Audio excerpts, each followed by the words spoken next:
Donc, rebonjour. On va passer maintenant à la deuxième branche, si vous voulez, de notre cours, de la phonétique en général. Nous allons parler de la phonétique combinatoire. Alors, qu'est-ce que la phonétique combinatoire? J'ai dit la phonétique combinatoire, simplement, c'est une branche de la phonétique qui s'occupe de quoi?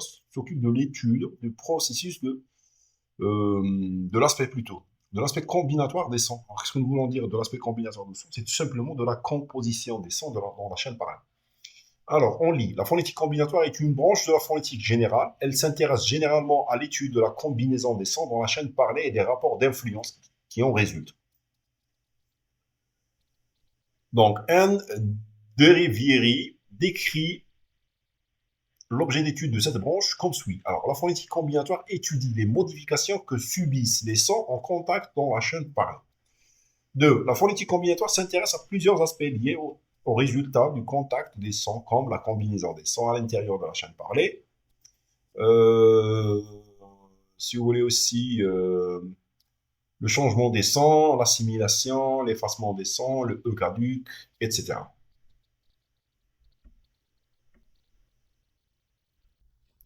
Voilà, donc ça c'est en ce qui concerne la présentation générale de cette branche. Donc, on commencera par le premier cours. Euh, voilà, le premier cours de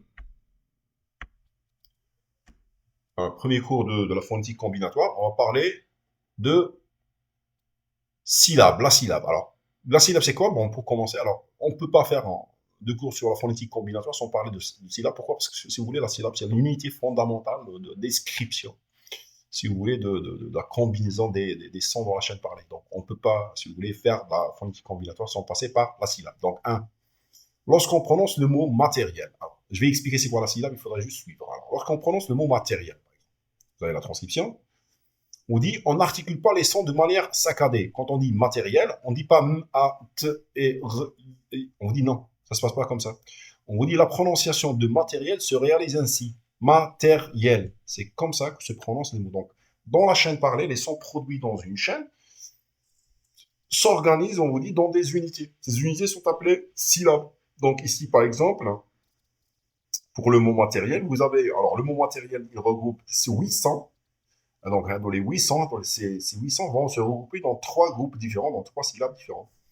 Toute chaîne parlée se compose fondamentalement de sons. Les sons se combinent à l'intérieur de la chaîne parlée dans des unités rythmiques pulsionnelles qu'on appelle syllabes. Alors, la syllabe, c'est quoi? C'est une unité rythmique pulsionnelle. Pulsionnelle, ça a un rapport avec la sortie d'air pointeur qu'on appelle syllabe. Alors, saccadé, oui, mais par rapport à quoi? Par rapport à des unités. Nous avons ma, terre, yel. C'est comme ça qu'on prononce. Alors, la syllabe est l'unité de combinaison principale des sons dans la chaîne parlée. Alors, la syllabe se définit comme un regroupement ou une combinaison des sons. Exemple, par exemple, vous avez ballon. Quand on prononce le mot ballon, on prononce ballon. Cadeau, vous avez cadeau. Papillon, on prononce papillon. Aventure, on dit aventure. C'est comme ça que se regroupent, si vous voulez, les sons à l'intérieur de la chaîne parlée. Se regroupent dans des groupes. Les groupes s'appellent syllabes. Remarque très importante. Alors, toutes les syllabes comportent obligatoirement un élément vocalique. Ça, il faut pas oublier. Si vous voulez, c'est fondamental. Alors, une syllabe, c'est obligatoirement et nécessairement une voyelle. On ne peut pas avoir une syllabe sans voyelle. Il n'existe pas de syllabe sans voyelle. La syllabe 2. La syllabe peut comporter un élément consonantique, une consonne ou plus. Alors, attention, je souligne peu. Alors, j'ai dit peut comporter. Ça veut dire quoi? Ça veut dire qu'il y a une possibilité qu'une syllabe n'ait pas de consonne, oui. Il y a une possibilité. Je vous donne, alors, on va pas s'éloigner de cela. Je vais vous donner le dernier exemple, aventure. Vous avez A, c'est une syllabe où il n'y a pas de consonne. Donc, deux, nous avons dit la syllabe peut comporter un élément consonantique, une consonne au plus. Il peut y avoir une consonne, il peut y avoir plusieurs consonnes, il peut ne pas y avoir de consonne dans la syllabe. C'est possible. Donc, 3, il y a des syllabes qui ne comportent pas d'éléments consonantiques. Des syllabes qui comportent une voyelle uniquement. Voilà. Ça, si vous voulez, c'est la composition, les différentes formes de composition des syllabes. Définition, on revient un petit peu au côté théorique. Donc, nous avons en première définition de Cartan. Nous avons un type de combinaison élémentaire, c'est, si vous voulez, un type de combinaison principale. Un type de combinaison élémentaire de sons dans la chaîne parlée, constitué d'un noyau. Le noyau, c'est toujours l'élément vocalique, qui est presque toujours un élément vocalique et éventuellement une frange formée d'un ou de plusieurs éléments consonantiques. Mais bon, on vous dit, ça peut être par rapport à une consonne, mais l'essentiel, c'est la voyelle.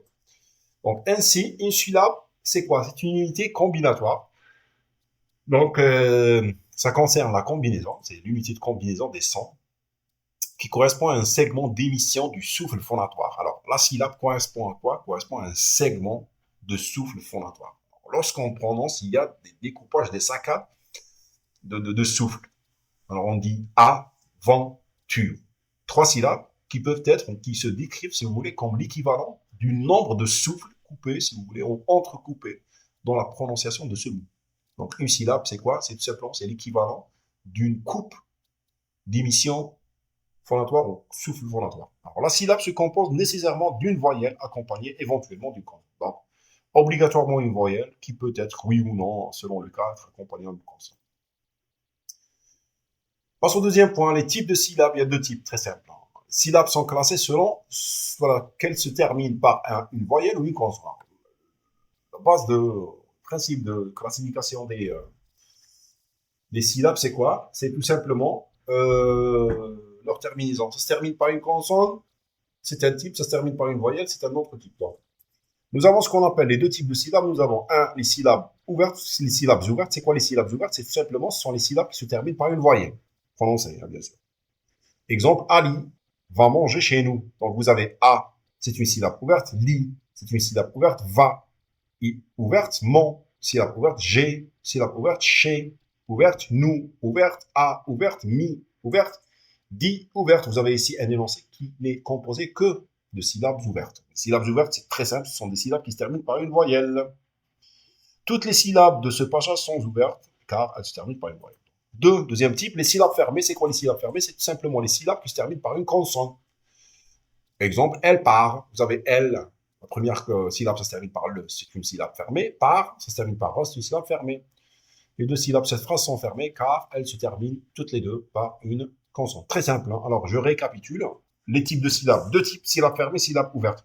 Alors, on classe les syllabes selon la fermeture, selon, si vous voulez, la terminaison à la fin de la syllabe. Si la syllabe se termine par une voyelle, donc elle est ouverte. Si la syllabe se termine par une consonne, donc elle est fermée. Les consonnes, les syllabes ouvertes, les syllabes fermées. Structure syllabique du français. Donc, dans la langue française, la syllabe se comporte de quoi? Ou se compose de quoi? Donc, le terme de structure syllabique renvoie aux éléments phoniques constituant la syllabe. Bertrand Lauré, 2007, relève que 80% des syllabes du français sont ouvertes et 20% seulement sont fermées. Donc, ça peut différer de l'anglais, hein, où l'anglais, vous aurez plus de syllabes fermées que des syllabes ouvertes. Mais en français, on vous dit que la majorité écrasante des syllabes sont des syllabes ouvertes. La structure ou les structures diffèrent d'un type à l'autre, comme l'illustre le tableau suivant. Alors, suivez le tableau. Donc, nous avons structure de la syllabe. Nous avons ce qu'on appelle une syllabe qui se compose d'une consonne plus voyelle. Par exemple, pour qui? Donc, ce type de syllabe représente 55% des syllabes en langue française. Alors, la syllabe qui se compose de consonne plus voyelle, par exemple, comme cri ou pli, blé, par exemple. Donc, ça représente 14%. Et les syllabes se forment d'une voyelle toute seule, hein, sans consonne.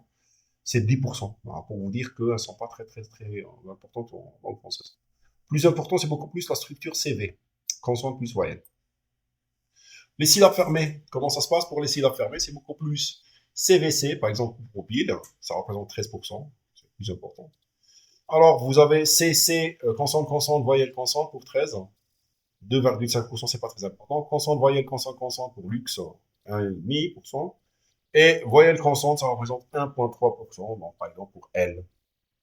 Alors, ça, c'est la composition des 20%. Et le tableau précédent, c'est la composition des 80%. Dans les 80%, 55% sont des consonnes, des syllabes, pardon, du type C, consonne plus voyelle. Voilà, la coupe syllabique. Ça, si vous voulez, c'est le point qui intéresse le plus les étudiants. Alors, qu'est-ce que nous voulons dire par la coupe syllabique? C'est tout simplement le travail qu'on donne aux étudiants à chaque fois qu'il y a un test, examen ou évaluation. C'est tout simplement, on donne une suite sonore et un paragraphe, une phrase, peu importe, et on demande aux étudiants de faire la coupe syllabique. C'est quoi la coupe syllabique? C'est tout simplement de découper les syllabes qui composent la suite sonore, énoncé ou paragraphe. Donc la coupe syllabique renvoie à la frontière entre 2 syllabes. Rappelons que la syllabe correspond à un segment d'émission d'air phonateur qu'on qualifie d'unité rythmique pulsionnelle. Alors la coupe syllabique équivaut à une coupe de segment d'émission d'air phonateur. Ça, on l'a expliqué. La coupe syllabique, c'est quoi? C'est tout simplement la frontière entre une syllabe et une autre. Alors, ce qui intéresse le plus, nous avons dit les étudiants, c'est comment se réalise la coupe syllabique, comment faire la coupe syllabique. C'est très simple. Il y a deux lois, tout simplement. C'est tout. Alors, la coupe syllabique s'effectue dans trois cas. Un, entre la voyelle et la consonne. Quand vous avez une voyelle ou une consonne, vous coupez. Exemple, vous avez papa, donc A, voyelle, P, consonne, on coupe. P, consonne, on coupe. Vous avez couteau, ou, to, on coupe. Valet, aller, on coupe. Alors, ça, c'est la première règle. Quand vous avez une voyelle suivie d'une consonne, vous coupez. Deux, couper entre la voyelle et la consonne, bien sûr. Deux, entre deux consonnes en contact. Lorsque vous avez deux consonnes en contact, vous faites la découpe. Vous faites la coupe plutôt. Par exemple, pour capter, entre peut, abcès, ovni, etc. Attention, pour la deuxième règle, il y a une petite exception. On dit les deux consonnes en contact ne se séparent pas lorsque la deuxième consonne est un le ou re.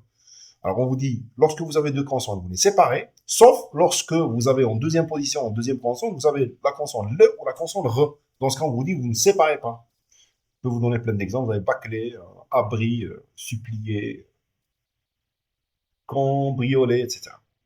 Et vous avez la troisième règle, la dernière, entre deux voyelles. Bah, automatiquement, ça c'est, on l'a expliqué parce qu'une consonne, une syllabe ne peut pas regrouper deux voyelles. Impossible. Donc, voilà, gaélique, vous avez pays, idéal, ça. Ce sont les règles qu'il faut respecter. Trois, je récapitule. Trois règles pour faire la coupe syllabique. Un, entre une voyelle et une consonne, on coupe. Deux, entre une consonne et une consonne, on coupe, sauf lorsque la deuxième consonne est re ou le. Trois, entre une voyelle et une voyelle, on coupe. Très simple. Voilà. Donc là, on vient de terminer, si vous voulez, le premier cours qui portait sur la syllabe. Merci.